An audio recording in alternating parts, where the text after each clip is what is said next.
Hello hi everyone, welcome to Manimurthy YouTube channel.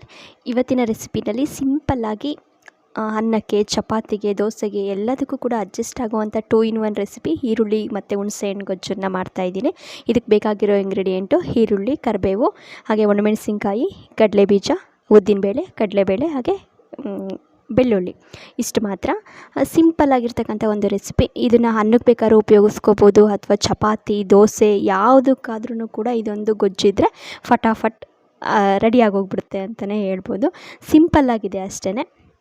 ಇದಕ್ಕೆ ಏನು ಕಡಲೆ ಒಂದು ಟಿಪ್ ಏನಂದರೆ, ಚಪಾತಿ ಮತ್ತು ದೋಸೆಗೆ ಆದರೆ ಕಡಲೆಬೀಜನ ಸ್ಕಿಪ್ ಮಾಡ್ಬೋದು.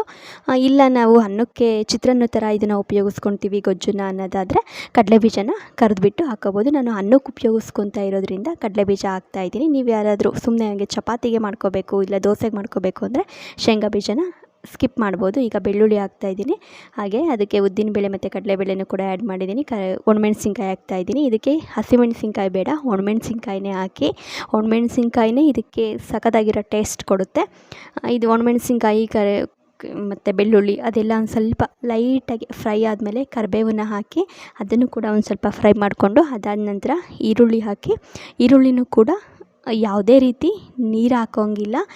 ಹುಣಸೆ ರಸನ ಹಿಂಡ್ಕೊಂಡಿರೋ ಅಂಥ ನೀರೇನಿದೆ ಅಷ್ಟು ಮಾತ್ರ ಹಾಕ್ಬೇಕಷ್ಟೇ. ಇದಕ್ಕೆ ಯಾವುದೇ ರೀತಿ ನೀರು ಹಾಕೋಂಗಿಲ್ಲ. ಹಾಗೆ ಇನ್ನೊಂದಿದ್ರ ಟಿಪ್ ಏನಪ್ಪ ಅಂದರೆ, ಹೊರ್ಗಡೆ ಹೋಗುವಾಗಲೂ ಕೂಡ ಇದನ್ನು ಟ್ರಾವೆಲಿಂಗ್ ಹೋಗುವಾಗಲೂ ಕೂಡ ಇದನ್ನು ತೊಗೊಂಡೋಗ್ಬೋದು. ಅನ್ನದ ಜೊತೆಗೆ ಚಿತ್ರಾನ್ನದ ಥರ, ಗೊಜ್ಜು ಥರ ಮಾಡಿಕೊಂಡು ಕೂಡ ತೊಗೊಂಡೋಗ್ಬೋದು. ನಾನು ಮುಂಚೆ ಹೇಳ್ದಂಗೆ ಚಿತ್ರಾನ್ನಕ್ಕೆ ಬೇಕಾದರೆ ಕಡಲೆಬೀಜ ಹಾಕ್ಕೋಬೋದು ಅಂತಂತ ಹೇಳಿದ್ನಲ್ವ, ಆ ರೀತಿ ಕಡಲೆಬೀಜನ ಅನ್ನ ಕಲಸಿದ್ದಾದ ನಂತರ ಕಡಲೆಬೀಜ ಹಾಕ್ಕೊಂಡು ಬೇಕಾದ್ರೂ ನೀವು ಟ್ರಾವೆಲ್ಗೆ ಹೋಗುವಾಗ, ಇಲ್ಲ ಟಿಫನ್ ಬಾಕ್ಸ್ಗೆ ತುಂಬ ಫಟಾಫಟ್ ಈಸಿಯಾಗಿ ಸಿಂಪಲ್ಲಾಗಿರ್ತಕ್ಕಂಥ ಇಂಗ್ರೀಡಿಯೆಂಟ್ಗಳನ್ನ ಉಪಯೋಗಿಸ್ಕೊಂಡು ರೆಡಿಯಾಗುವಂತಹ ಒಂದು ವಿತಿನ್ 5 ರಿಂದ 10 ನಿಮಿಷದಲ್ಲಿ ಈ ಗೊಜ್ಜು ರೆಡಿಯಾಗೋಗುತ್ತೆ. 2 in 1 ಆಪ್ಷನ್ ಯಾವುದಕ್ಕಾದರೂ ಯೂಸ್ ಮಾಡ್ಬೋದು. ಅನ್ನಕ್ಕೆ ಬೇಕು ಅಂದರೆ ಶೇಂಗಾ ಬೀಜ ಹಾಕೋಬೇಕು, ಅನ್ನ ಬೇಡ, ಅನ್ನಕ್ಕೆ ಬೇಡ, ನಾನು ಚಪಾತಿಗೆ ಬೇಕು ಅಂತಂದರೆ ಶೇಂಗಾ ಬೀಜನ ಸ್ಕಿಪ್ ಮಾಡ್ಬೋದು. ಈ ವಿಡಿಯೋನ ಫಸ್ಟಿಂದ ಲಾಸ್ಟ್ವರೆಗೂ ಕೂಡ ಸ್ಕಿಪ್ ಮಾಡಿದೆ ನೋಡಿ, ಯಾವ ರೀತಿ ಆಗುತ್ತೆ ಈ ಗೊಜ್ಜು ಅನ್ನೋದನ್ನು ನೋಡ್ಕೊಂಬರೋಣ. ಈಗ ಉಪ್ಪು ಹಾಕಿದ್ದೀನಿ. ಫಸ್ಟಿಗೆ ಈರುಳ್ಳಿ ಹಾಕಿದ ತಕ್ಷಣ ಉಪ್ಪು ಹಾಕೋದಕ್ಕಿಂತ ಈರುಳ್ಳಿ ಒಂದು ಸ್ವಲ್ಪ ಎಣ್ಣೆಲಿ ಕ್ರಿಸ್ಪಿ ಹೋಗೋ ರೀತಿ ಒಂದು ಸ್ವಲ್ಪ ಮಾಗಿಸ್ಕೋಬೇಕು. ಅದಾದ ನಂತರನೇ ಉಪ್ಪು ಹಾಕಿ. ಫಸ್ಟಿಗೆ ಉಪ್ಪು ಹಾಕೋದ್ರಿಂದ ನೀರು ಬಿಡ್ಕೊಂಡ್ಬಿಡುತ್ತೆ ಈರುಳ್ಳಿ. ಬರೀ ಜಾಸ್ತಿ ಈರುಳ್ಳಿನೇ ತೊಗೊಂಡಿರೋದ್ರಿಂದ ಅಷ್ಟೇ. ಇದಕ್ಕೆ ಬೇಕಾಗುವಷ್ಟು ಹುಣಸೆ ರಸ, ನಾನು ಹೇಳ್ದಾಗೆ ಹುಣಸೆ ರಸದ್ದು ಏನಿದೆ ನೀರು ಅಷ್ಟು ಮಾತ್ರ ಹಾಕಿರೋದಷ್ಟೇ. ಬೇರೆ ಯಾವುದೇ ಕಾರಣಕ್ಕೂ ಬೇರೆ ನೀರನ್ನು ಆ್ಯಡ್ ಮಾಡಿಲ್ಲ.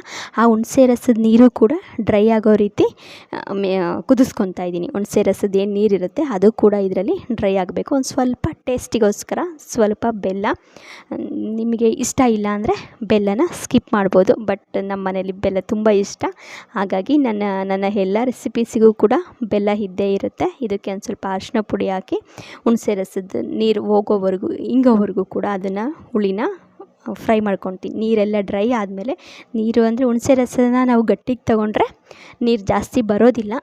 ಹಂಗಾಗಿ ನಾನು ಗಟ್ಟಿಗೆ ಹುಣಸೆ ರಸನ ಹಿಂಡ್ಕೊಂಡಿರೋದ್ರಿಂದ ಯಾವುದೇ ರೀತಿ ನೀರಂಶ ನನಗೆ ಇಲ್ಲ. ಹಾಗಾಗಿ ನಾನು ವಿತಿನ್ 5 ನಿಮಿಷ ಇದನ್ನು ಕುದಿಸ್ಕೊಂಬಿಟ್ಟು ಸ್ಟವ್ ಆಫ್ ಮಾಡ್ಕೊತೀನಿ. 2 in 1 ಆಪ್ಷನ್ ಯಾವುದಕ್ಕಾರ ನೀವು ಯೂಸ್ ಮಾಡ್ಕೊಳ್ಳಿ. ಒಂದು ಸಲ ಟ್ರೈ ಮಾಡಿ ನೋಡಿ, ನಿಜಕ್ಕೂ ನೀವೇ ಇಷ್ಟಪಡ್ತೀರಾ ಈ ಗೊಜ್ಜನ್ನು. ಈರುಳ್ಳಿ ಮತ್ತು ಹುಣಸೆ ಗೊಜ್ಜು ಅಂತಲೇ ನಾನಿಟ್ಟಿರೋ ಅಂಥ ಹೆಸರು.